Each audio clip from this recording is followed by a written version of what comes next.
Hey, welcome back. So, what we're doing this week is we are going to have a questions of the week mega episode. What I'm thinking is there are a lot of questions that are asked in each of the three classes I teach that are beneficial to everyone. So, I'm just going to go through, read these, and we'll do some Q&A. So, let's dive in. In the podcast, it talked about how parents feel kind of left out because they're not allowed in the building where their children are. How do you keep your students' parents involved in their kids' schooling? What does your classroom look like right now? I do a lot of parent calls. I talk to a lot of parents. There are teachers in my building that have dojos set up and they message parents that way. We send home newsletters. We do, on our remote days, we do a live stream and parents are invited to sit in on that. For a lot of our primary kids, the parents really need to help them log on. So they are just as involved. They just can't come in the building, which really isn't that strange. Parents were only allowed to go to the office up until now. So it's just keeping them outside those doors. A lot of that hasn't changed. As far as what a classroom looks like right now with COVID, kids are a little more spaced out. They're wearing masks. But in the primary and intermediate, it's business as usual. In our high school and junior high, kids are coming on split schedules. So we've got a group that comes Monday, Tuesday, Wednesday, and then we've got a group that comes Thursday, Friday, and they alternate week to week. This means that kids are going to be in person for 5 consecutive school days, and then they will be online for 5 consecutive school days. This has really had a huge impact on our behavior as kids are more focused when they're in the building and they have less time to just kind of let those frustrations with other kids boil up or those frustrations with teachers boil over. Next question. What is the best way to summarize a lesson? Could we use activities or group work to wrap up a lesson or a practice problem on the board? I always like doing group stuff at the end of a lesson, bringing everybody together. Maybe we could do like a group problem to just reinforce everything before people leave and then hand out an exit ticket and let the kids go at it from there. I think that it's really important for us to get in the practice of reconvening kids so that we can help them know what's going to happen as we transition to the next period. That may look different for you. For me, it was last 5 minutes. Everybody went back to their seat. I went back to the front of the room, did a quick recap, made sure that anybody that had any questions could ask them, made sure that I fixed any misconceptions before I handed out the exit ticket. For you, it may be different. Maybe you want to do an activity. Maybe you want to do a check-in, check-out kind of thing. You're free. It's your classroom. Be yourself. During the measurement lesson, how do we ensure that the exploration portion is effective? What if the students are not measuring accurately, especially during a project that uses manipulatives? Precision is not as important as doing it properly. We can always work on helping kids be more precise in their measurement and going through. If we see a kid with a nonsensical measurement, we can go through and talk to them about it. I think that it is more important for them to look at the measurements they're getting and question whether or not it makes sense. If you're looking at a measurement and to you and I, it's nonsensical. For instance, I take this chapstick and I say that it's a foot long. Well, that doesn't make any sense. I know a bunch of other things that are a foot. So it helps us build in sort of a systematic check in the kids' brains that they have to look and make sure that what they have found is even a possibility. And if it's not, then they need to go back and remeasure. So the kids should be checking their measurements for possibilities like on their own. And then we can go through and look at, are they doing the process correctly? And then we can go through and look at, are they measuring accurately? Because in math, after all, we use measurements to figure out area and volume and things like that. And if you do get something wrong as far as measuring it, it'll throw you off. But really what we're checking for is their understanding of the process of finding area and not just getting the right answer. I think that it's important for us to focus on procedures and processes rather than correct answers most of the time. When you do group work in your classroom, do you have rules for the students while completing group work? If so, what are some of those rules and are they effective? First thing I did in group work was we practiced group work. Before I let them go on their own, I had certain procedures that were for 2-person, 3-person, and then if we went any bigger than that, we had group rules for big groups. Most important is that you need to use your small voice when you're working with your group, because if you're distracting other groups, that's unfair. Second rule, if you have a question, bring it to me. This was really important when I started assigning jobs in my groups. So whoever was the communicator, whoever was the recorder, whoever was the manager, that job had the responsibility of asking questions to me. So if they get stuck, the manager will come up and say, hey, we're stuck. Can you come help us? If they have a question about something, the communicator would come up and say, hey, this is where we're having a question. So then the kids are not only working on the responsibilities of the job, but they're also working on the material that we're going over in class. Finally, kids were evaluated on how well they did their job in the group, not the accuracy of the answers that they gave me. I think that we get too caught up on right and wrong in school and not caught up on learning how to operate in a society, learning how to operate on a team, learning how to handle our own responsibilities. So I think that was my philosophy for group work, and yours may be different.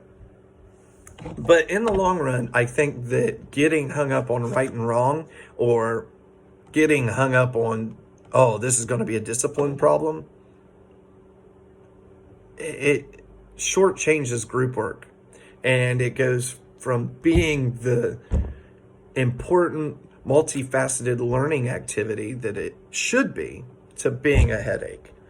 If your kids are focused on doing their jobs, and you are redirecting and you are proactive instead of reactive as far as redirecting your kids, then group works will work seamlessly. Next one. Some students do not like math class. How do you keep math engaging for those who are not interested in this subject? I used a lot of technology in math. Kids are pretty engaged in technology. So I used Desmos, I used Dojo, I used MobyMax, a lot of different things that just kind of changed what math looked like. I didn't do worksheets every day. If I did a worksheet, it was a worksheet that they did in a certain time frame, and then we went over all the answers together as a class before they left. Different ways to frame math. I also had a pretty strict schedule. So kids would come in, we would APK. I would teach what we're doing for the day. We would do a couple problems. They would do their individual problems together. Or if it's the second day of a lesson, they would come in, I would APK, which would usually be like a warm-up question on the board or a warm-up activity. Then they jump right into technology. Every day wasn't the same, so kids were on their toes. But I also made sure I listed everything that we were going to do on the whiteboard so they were prepared. Changing what they do every day is important, but they don't need that anxiety of the unknown. So post everything on your board, let them be prepared. The book mentions having a 3-phase structure for your planning lesson or for planning lessons. Do you have a certain structure that you use for math and planning? Yeah. APK, introduction, group work, or supported work. That's what I do when I plan. Circumference and other formulas were always hard for me to remember in math. Do you provide formulas all the time or give some and have others be memorized? I always provide formulas unless it is a short mini quiz or an exit ticket where I'm having the kids write the formula down. That's it. They give you formulas on the ACT. So why am I expecting kids to memorize all these formulas? There are math professors that don't have formulas memorized. So they just go look them up. I think that what we do in college, we should probably start doing in the regular classroom too. What inspires you to come up with different lessons? Sometimes I sit down and completely draw a blank, or I have an idea but have a hard time figuring out what to do with it. So you have a time frame, you have a curriculum that you should follow, probably a schedule, maybe a model curriculum. So you take the topic, you think of the kids that are in there, and you try different things. Teaching is all about trial and error. What worked last year for a group of kids may not work this year. Maybe you had a group last year that was great at whole group instruction and everybody participated. Maybe you have a group of quiet kids this year and they just want to work independently. That's okay. I think what inspires me when I'm planning a lesson is the relationships that I've developed with my students and trying to plan a lesson that works for all of them. And maybe I can plan a lesson that works for 7 of them and I've got to veer off for my differentiation to meet another kid. I think that's where I focused, and that's probably why most of my math lessons were successful for my kids. I'm a first semester senior and unsure of whether I should pursue a free master's directly after graduation or whether I should teach for a few years and pursue a master's later down the road. What do I suggest? I suggest going straight into your master's. When you get your teaching job, they are going to say, I need you to coach this, this, and this. I was that guy. I coached 3 sports my first year and was a grad assistant at Rio Grande. That was too much. And I kind of felt like I was drowning. So I feel like, and when you guys look back on your first year, you're going to be like, oh my goodness, those poor kids. Like I didn't know what I was doing, because you do learn a lot on the job. I think that the most important thing for you to remember is it is not easier to go back to school the longer you're out.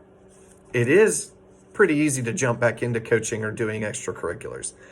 So when they ask you in those interviews, oh, are you willing to coach this? Are you willing to coach this? That's because they want to hire you in as a first year coach, which is cheaper than all the other coaches. And they want you to coach those sports that people don't really want to coach. You don't have to be a coach to be a teacher. You don't have to do an extracurricular. And you can tell them straight up, hey, I'm pursuing a master's. I've got a fellowship. I'm doing a grad assistant. I can't coach until I finish.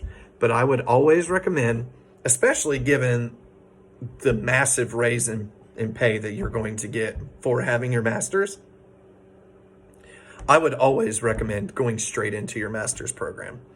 You're going to be with people in a different setting that you can vent about your situation at school and bounce ideas off of.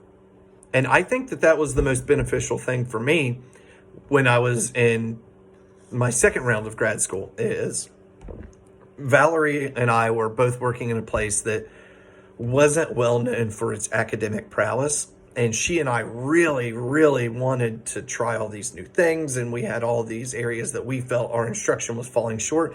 And anytime that we would bounce these ideas off administration or coworkers, it was like, basketball, I got to run a tournament. It wasn't a good environment for me. I was an athlete, but I'd moved on from athletics being the most important thing in my life. It's important for you to be with like-minded people. So grad school is the most wonderful place to be with those people. So I recommend straight for a master's. What is the best way to not have a hazy lesson and make sure students have a clear understanding of what you're teaching? Conversations during instruction. I was dinged at that school that I talked about earlier for being too conversational in my instruction, but my kids always understood where I was coming from, and I always understood where they were. We built great relationships. I didn't have discipline problems, all because they felt free to ask questions while I'm in the middle of teaching. And when they would say, I don't understand this, and I'd say, what part? And they'd say, all of it. And I'd break it down step by step. Okay, here we're doing this. Do you understand that? Yeah, I understand that. Okay, here we're doing this. Do you understand that? Yeah, I understand. Maybe it'll make you veer off of your lesson plan. But what's more important, the student or the plan? I always tell my students that the most important thing in education is being flexible. Special education, math education. You need to be flexible. You need to meet the needs of your students. And if that doesn't fit with your lesson plan, so be it. Be flexible. Try something different. Maybe you find out in the middle of a lesson it's not working and you have to switch gears. That's okay. Nobody's going to penalize you for investing in your kids.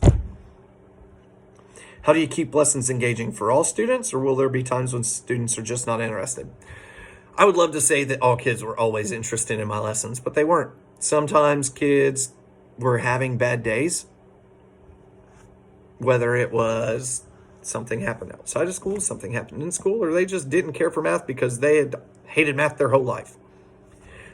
I tried to talk to every kid every period. That was the most important thing to me.